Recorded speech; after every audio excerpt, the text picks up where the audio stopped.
Good evening, everybody. It's Jordan from don'tbuythehype.blogspot.com. I just wanted to drop a quick comment on the fracas, the BasketBrawl the other night between Cincinnati and Xavier. Obviously I wanted to wait to comment on this until I saw the suspensions that were handed down. Those were handed down yesterday.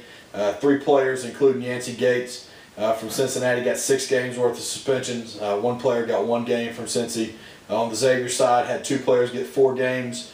I believe Mark Lyons got 2 game suspension, and 2 Holloway, their star player, got a 1 game suspension. So obviously, in all this, the Cincinnati players got more games suspended than the 4 did from Xavier, which to me, I thought, if anything, these suspensions were actually a little bit on the low side. Obviously there's no place for any of this in college athletics or athletics period, unless it's boxing or ultimate fighting. What I saw was horrifying to me and probably to most of America as they saw the highlights, even if you weren't watching live, of the fracas at the end of the game.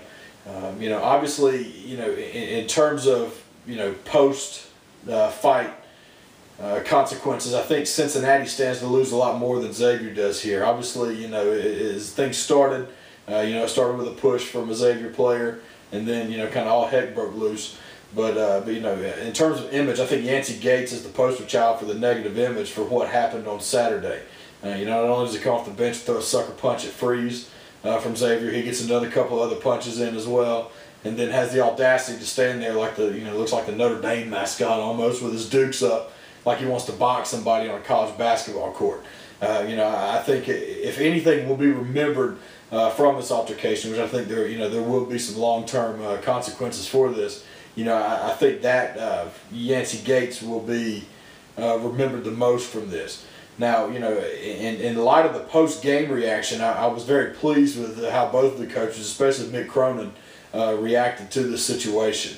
In the not-so-distant past, when Bob Huggins was the coach, you have to go back and think and wonder if he would have ever come out and taken such a hardline stance against what his own players did.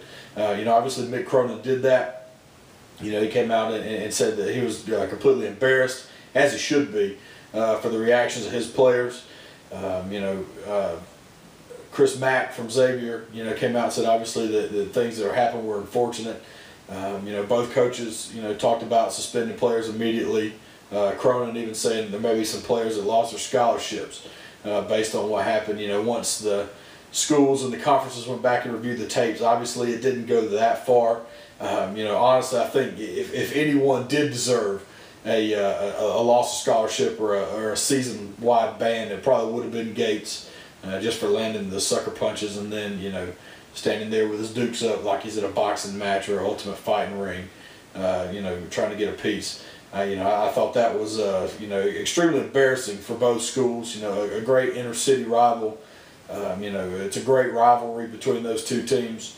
All in all, just very disappointing to see, a rivalry game like that come to blows. Again, completely unnecessary.